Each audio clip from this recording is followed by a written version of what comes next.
গত কয়েক সপ্তাহ বা প্রায় এক মাস ব্যাপী আমি যতবার এই ধরনের বিষয়গুলো নিয়ে সামনে এসেছি এবং বিতর্ক করেছি, আপনারা দুজন, প্রথম নির্মলাবাবু বলেন যে ফিরহাদ হাকিমের প্রসঙ্গে উনি এত কথা বারবার, এমন অস্বস্তিকর কথা রাজ্যের মুখ্যমন্ত্রী যে কথা শুনছেন বলেই মানতে চাইছেন না।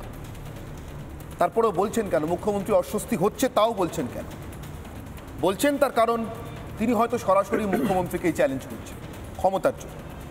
কাজী মাসুম আক্তার বলেছিলেন লড়াইটা বাঙালি মুসলমানের সঙ্গে অবাঙালি মুসলমানের, ক্ষমতার দ্বন্দ্ব। যারা ক্ষমতার কথা প্রথম বলেছিলেন আমি তাদের কাছ থেকে শুরু করব। প্রথম নির্মলবাবু, আপনার কাছ থেকে শুরু করব। নির্মলবাবু, কোথাও কি মনে হচ্ছে যে আপনি যে আশঙ্কা প্রকাশ করেছিলেন সেটা আরও গুরুতর দিকে যাচ্ছে, না হলে রুদ্রনীর এমন কথা বলছেন কেন? দেখুন, পশ্চিমবঙ্গে যে এখন যে অবস্থাটা হয়ে রয়েছে তার থেকে আমি এইটুকু বলতে পারি, একটা যে কমিউনিটি ওয়াইজ মানে সম্প্রদায় ভিত্তিক একটা শেয়ার অফ পাওয়ার, ক্ষমতার ভাগবাটোয়ারা শাসকের মধ্যে বেশ মানে ফুটে উঠেছে। এবং এই ক্ষমতার ভাগবাটোয়ারাটা কিভাবে হবে সেটা শাসকের নিজস্ব ব্যাপার। সুতরাং এই যে একটা সাধারণভাবে কথা বলে দেওয়া আমরা দলে সবাই এক, এই কথাটা ঠিক নয়। সুতরাং প্রত্যেকটা রাজনৈতিক দলই বলে আমাদের দলে কোনো দ্বন্দ্ব নেই, কিন্তু আজকে ফিরহাদ হাকিম থেকে শুরু করে অন্য যেসব মুসলিম লিডাররা রয়েছে তারা যে ধরনের কমেন্টগুলো করছেন, এই কমেন্টগুলো সাধারণত গণতন্ত্রে কেউ করে না, স্পেশালি ধর্মনিরপেক্ষ একটি গণতন্ত্রে। সেই ধর্মনিরপেক্ষ গণতন্ত্রে যদি এগুলো কেউ করে, ন্যাচারালি সেই নিয়ে মনে প্রশ্ন জাগতে পারে। ধরুন, পশ্চিমবঙ্গে আজকে ধর্মান্তকরণ একটা খুব বড় ফ্যাক্টর হয়তো একসময় আসতেই পারে। তার কারণ পশ্চিমবঙ্গ বর্ডার স্টেট, কিন্তু হাস্যকরভাবে এখানে কোনো অ্যান্টি কনভার্সন ল নেই। অথচ ভারতবর্ষের 12টা স্টেটে যারা বর্ডার স্টেট নয় তারা অ্যান্টি কনভার্সন ল করে রেখেছে। আপনি শুনলে অবাক হয়ে যাবেন, কিন্তু এখানে করা হয় না। তার কারণটা আছে কি? তার কারণ হচ্ছে একসময় কংগ্রেস এই সম্প্রদায়কে নিয়ে পলিটিক্স করেছে, এই মুসলিম সম্প্রদায়কে নিয়ে বামেরা করেছে। মমতা বন্দ্যোপাধ্যায় এমন একটা জায়গায় নিয়ে গেছেন পলিটিক্সটাকে, যে পলিটিক্সটা একেবারে সম্প্রদায় ভিত্তিক হয়ে যাওয়ার ফলে আজকে ভাগবাটোয়ারা ক্ষমতার মুখটা কে হয়ে উঠবে? মমতা বন্দ্যোপাধ্যায় নিশ্চিতভাবে একমাত্র মুখ সব দিক থেকে, কিন্তু সেই মুখেরও ভাঙন কে ধরাতে পারে? একমাত্র সম্প্রদায় ভিত্তিক, ধর্মভিত্তিক যদি কোনো রাজনীতি করা হয় তখনই সেটা ভাঙতে পারে।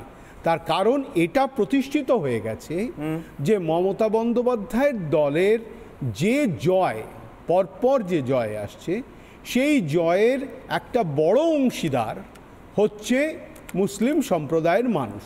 তারা তাদেরকে ভোট দিয়ে, মমতা বন্দ্যোপাধ্যায়কে ভোট দিচ্ছে, এই নিয়ে আমার কিচ্ছু বলার নেই, সেটা ওনারা দিতেই পারেন, ওদের পূর্ণ স্বাধীনতা আছে। কিন্তু সেটা আসছে কি তোষণ আসছে? হ্যাঁ, কিন্তু ঘটনাটা হচ্ছে যে তাদেরকে যেভাবে ইউজ করা হচ্ছে, এই ইউজ করা কিংবা তাদেরকে প্রভোক করা। আমি শুনছিলাম ফিরহাদ হাকিম বলছিলেন আপনার চ্যানেল কিছু উস্কানিমূলক কথাবার্তা নাকি বলছে, তা আমি তো দেখলাম উনি আরও বেশি উস্কানি দিচ্ছেন। আমি জানি না কি করে উনি কথাটা বললেন।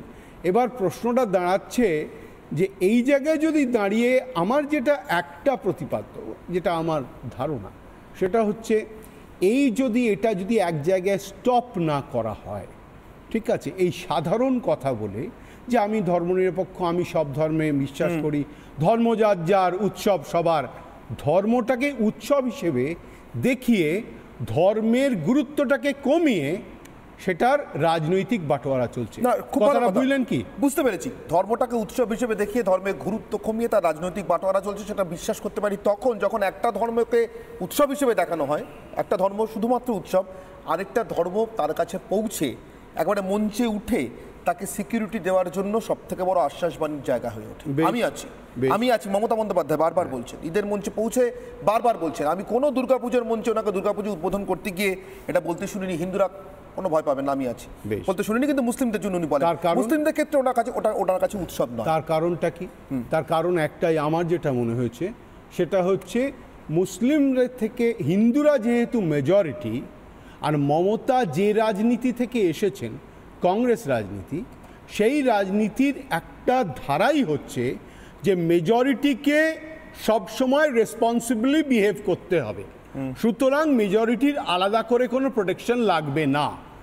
এবং যেটা করতে গিয়ে যেটা ওরা বলতেন না যে মাইনরিটিকে স্পেশাল প্রোটেকশন দেবো, আর্টিকেল 370 থেকে শুরু হয়েছে, ঠিক সেটার কিন্তু কন্টিনিউয়েশন চলে এসেছে। ঠিক। আমি কাজী মাসুম আক্তারের কাছে আসবো। কাজী মাসুম আক্তার, সমস্যা হচ্ছে আমি অনির্বাণ বন্দ্যোপাধ্যায় আমার সঙ্গে আইনজীবী জয়েন করেছেন, যোগ দিয়েছেন, তৃণমূলকে সমর্থন করেন অনির্বাণ। আমি অনির্বাণ আপনার কাছে আসছি, যেহেতু এই দুজন লাগাতার প্রথম দিন থেকে এই কথাটা বলে আসছেন, এটা আসলে ক্ষমতার দ্বন্দ্ব, এরা চূড়ান্ত অবস্থায় এরা ক্ষমতা চায়, ক্ষমতার ভাগ চায়। কাজী মাসুম আক্তার, এখন এটা তো ইতিহাস সাক্ষী, আমার বানানো কথা নয়, যে যখন আর অতটা বিশ্বস্ত বলে মনে হয় না, বা যখন চূড়ান্ত যুদ্ধের সময় চলে আসে, সমাগত হয়, তখন একে ফজলুল হক নয়, তখন সুরাবর্দিকেই বসাতে হয়।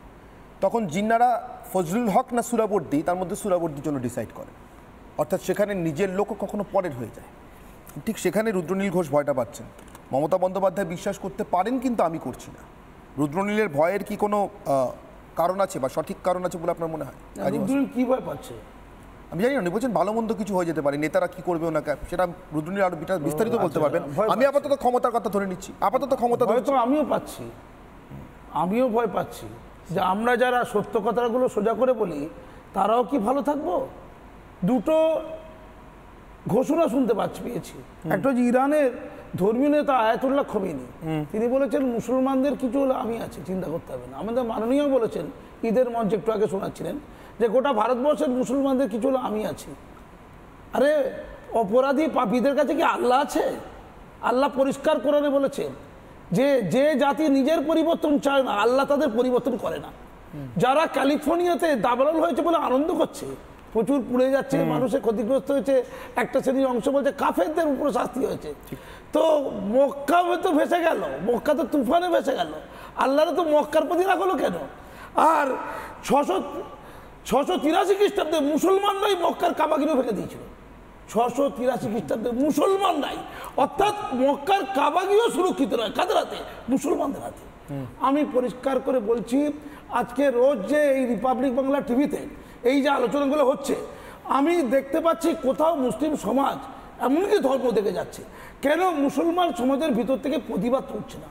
আমার মৌলিক এবং নির্দিষ্ট প্রশ্ন, কেন তারা বলছে না এই লোকগুলো ভাঁওতাবাজ, এরা রাজনীতি করার নামে এই দেউলিয়াগিরিটা করছে, এরা ধর্মীয় অন্ধত্ব মাদকতাকে এনকেজ করে প্রোটেস্ট করছে। নানা ধরনের কন্টেন্ট দেখার জন্য লাইক করুন, শেয়ার করুন আমাদের ফেসবুক পেজ, সাবস্ক্রাইব করুন আমাদের ইউটিউব চ্যানেল। পাশাপাশি অন্যান্য ব্রেকিং নিউজের জন্য অবশ্যই চোখ রাখুন রিপাবলিক বাংলায়।